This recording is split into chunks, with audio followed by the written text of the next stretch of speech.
ഇന്നത്തെ റെസിപ്പി സിമ്പിളായിട്ട് തയ്യാറാക്കാൻ പറ്റിയ ഒരു നെയ്യപ്പത്തിൻ്റെ റെസിപ്പിയാണ്. അതിനായി ആദ്യം തന്നെ 250 ഗ്രാം പച്ചരി ഒന്ന് വെള്ളത്തിലിട്ട് 3 മണിക്കൂർ കുതിർത്ത് വെക്കുക.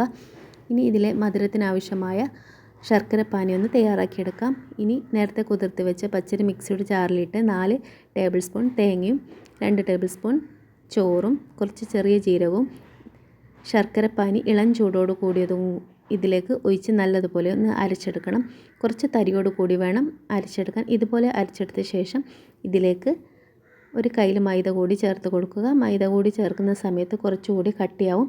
ആ സമയത്ത് കുറച്ച് ശർക്കരപ്പാനിയോ അല്ലെങ്കിൽ ഇളം ചൂടുവെള്ളമോ ചേർത്ത് ഒന്ന് നല്ലപോലെ ഇളക്കി കൊടുക്കുക.